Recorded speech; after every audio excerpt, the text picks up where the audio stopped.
Hi, and welcome to Devereux's Fireside Chat video series. At Devereux, we live by our mission, which is to change lives by unlocking and nurturing human potential for people living with emotional, behavioral, and cognitive differences. But how exactly do we do that? Today, we're connecting with a few of Devereux's clinical leaders to help us understand how we use evidence-based practices to support and empower the people we are privileged to serve every day. So let's welcome President and CEO Carl Clark, Well, Senior Vice President and Chief Clinical and Medical Officer, Dr. Yolanda Graham, Hi, everybody. and National Director of Behavioral Health Services, Dr. Crystal Taylor-Dietz. Hello, everyone. All right, thanks for joining us today. Yolanda, I'd like you to level set our discussion by helping us understand what are evidence-based practices and how do we use them at Devereux? Sure, Amy. So evidence-based practices are those practices that have scientific evidence behind them based on research to demonstrate efficacy in different models, different programs. And so what's really important is that if you use evidence-based models in the way that they're designed to fidelity, you have guaranteed outcomes. And I think for me, that's what's really important. It takes more resources to invest in evidence-based practices, but when we have the guaranteed outcomes with the individuals we serve, then those investments are well worth it. Dr. Graham has been a great champion of helping us come together as an organization. We had a history of being a decentralized organization.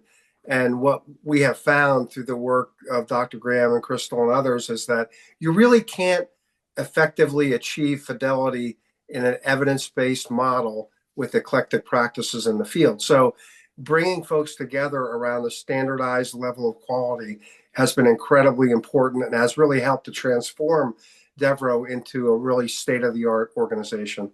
Thanks, Carl and Yolanda. While we follow many evidence-based practices at Devereux, today we're going to focus on two. The first is positive behavioral interventions and supports, or PBIS. The second is dialectical behavioral therapy, or DBT. Yolanda, what is positive behavioral interventions and supports, and how is this used across our organization? So we refer to positive behavior intervention and supports as PBIS, and we actually call it DPBIS for Devereux's adaptations of PBIS. And PBIS is really a model that was developed within school settings to improve school climate and improve school culture. I love PBIS because it's a framework.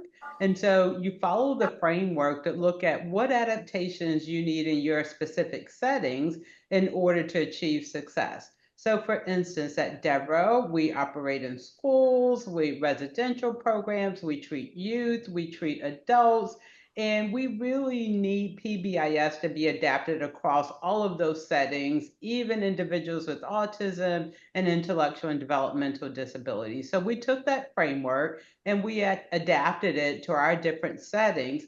And PBIS is focused on creating a pro-social culture.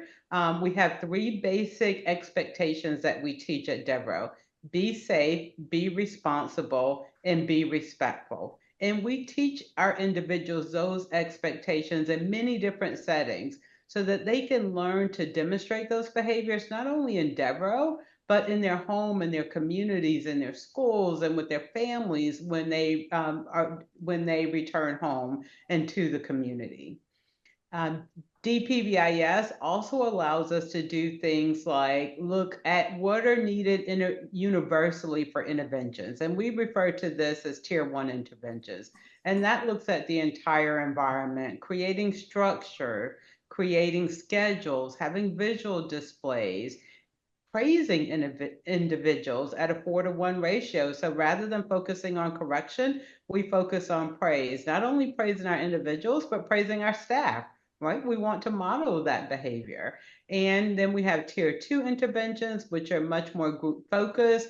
that's when we start to incorporate some of our other evidence-based practices like DBT, which we'll talk about, and then tier 3 interventions, where those are really individualized to meet the unique needs of really complex individuals. And that could include things such as a functional behavior assessment with a positive behavior support plan.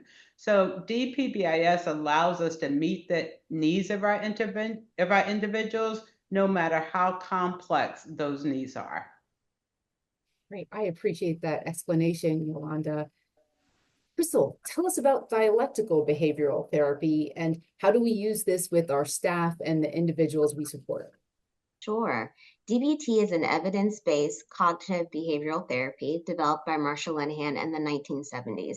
And it combines mindfulness practices along with some of the more traditional types of CBT, which includes interventions that focus on changing our thoughts, our emotions, and our behavior to have more fulfilling and effective lives. The dialectical in DBT, which is such a large word, right? Mm-hmm. Essentially means being able to hold two polarizing perspectives, right? Because Marsha realized that a lot of people get anxious and get into ineffective thinking because they're only thinking on one spectrum or another, right? So holding a dialectical position allows us to hold two views that might seem opposing together at the same time as both truths, which allows us to find kind of a middle path forward when we're faced with dilemmas or thinking that's not as effective. DBT is actually the most effective form of therapy for reducing self-harm and suicidality that's been shown in lots of different types of research over the course of many years. And part of that is because DBT actually targets emotional regulation skills, increasing those for people, and it targets hopelessness, which we know is one of the main factors in suicidality and self-harm. We utilize DBT here at Devereux as part of our tier 2 and tier 3 interventions, as Dr. Graham was speaking about. So our tier 2 are targeted group interventions. DBT includes a skills group, which teaches these different emotional regulation skills, distress tolerance skills for kind of crisis times where emotions are really high, as well as mindfulness and interpersonal effectiveness. Then we also have kind of more of the tier 3, really individualized therapy that's intensive, that works with individuals one-on-one with their therapist. We also have a couple other components that make DBT unique, which is our clinical consult team, which really is devised to make sure that our therapists are taking care of themselves, that they're able to talk about what they're doing well as what they're struggling with, so that they can stick closer to fidelity of the model. As well as DBT coaching, which really allows us to generalize the skills from individual therapy and group therapy into our milieu environments or into our home environments, right? Where we can get coaching from clinicians and staff to use those skills that they're learning in therapy outside of therapy for every day-to-day situations. Thanks so much, Crystal. This is great. So now we know what PBIS and DBT are and how they're used at Devereux.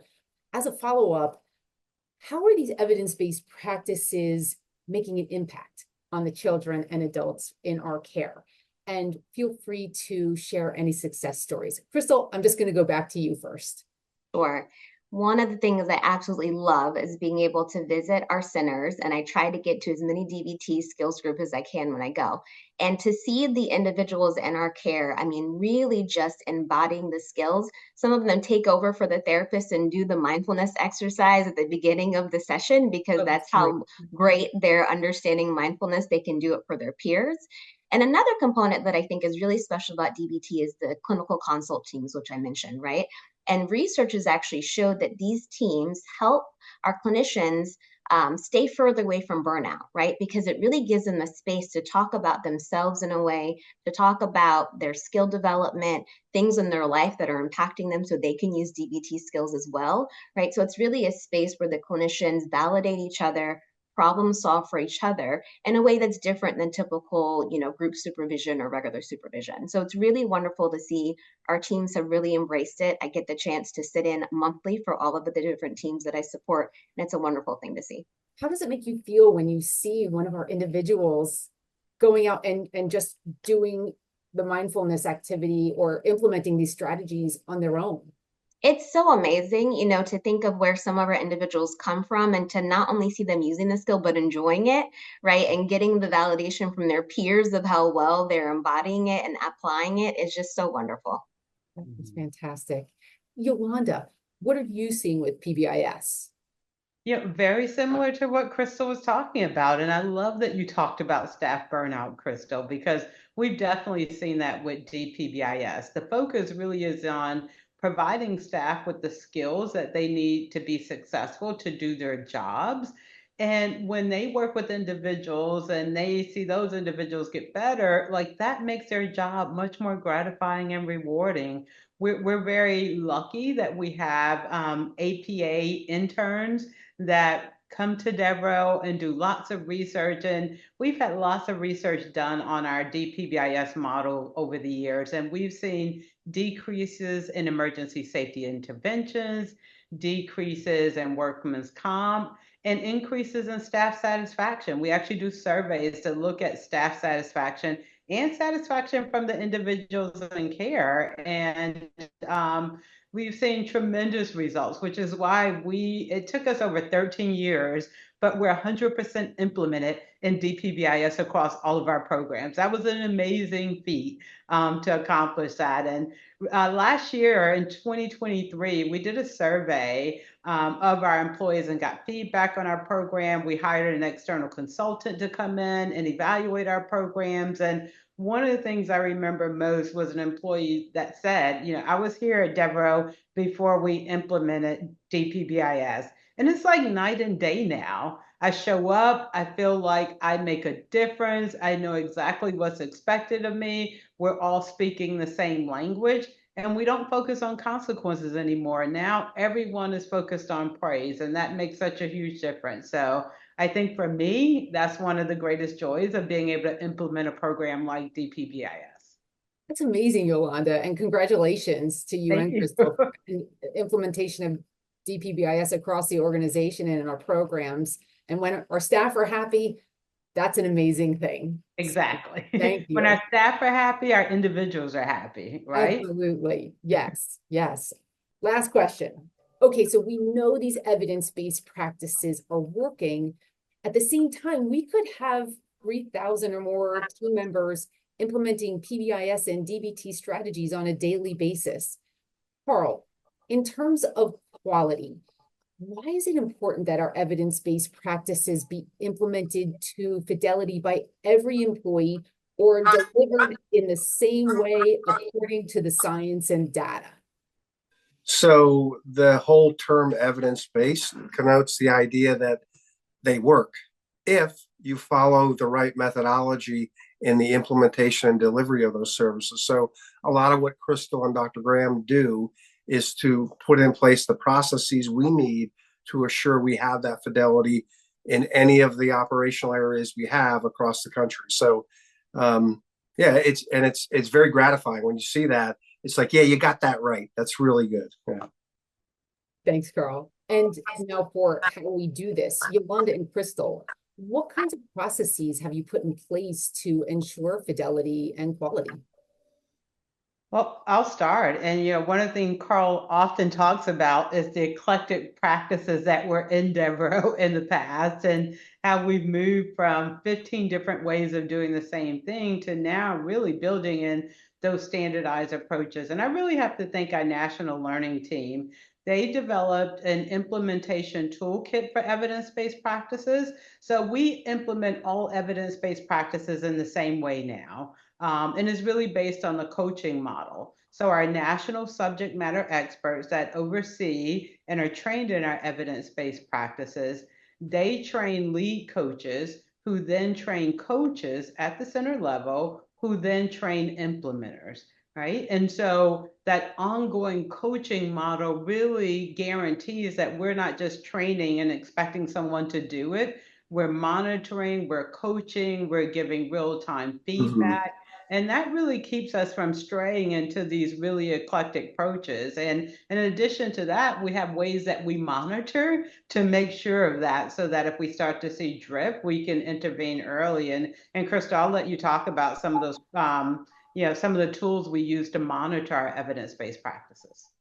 Sure, absolutely. And this is all part of what our learning team developed is that we have monitoring tools that go along with different levels of coaching that we provide. And again, because we provide this for all of our evidence-based practices, we have this different level of monitoring for DPBIS and DBT, as well as some of the other EBPs that Yolanda mentioned.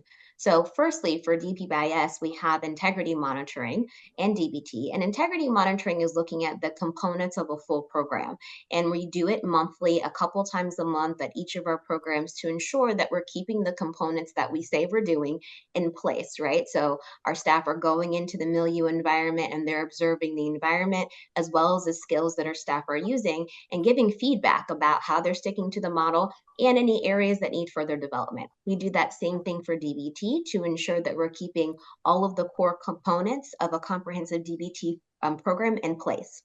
So that's our integrity monitoring. We also have employee performance monitoring, which gets a little more granular and looks at each individual employee and how those employees are applying the skills to fidelity to the model, right? So on top of looking at the program as a whole, we're looking at each employee and getting a chance to give them that positive feedback about the wonderful things they're doing. And then we use this coaching model to coach them on the skills that we want to see improvement in, right? So it really is a collaborative, very supportive process. Our monitoring is now a system of our culture. So it doesn't feel like people are getting checked off on a box. It really feels like we're going in to get positive feedback. We're having that collaborative coaching experience. Everybody likes a good coach, right? And then we're able to take that data and see how we're doing and continue to improve. Wow, fantastic. And, Crystal, everybody does need a good coach. So thank you for that. And, that's all the time we have for today.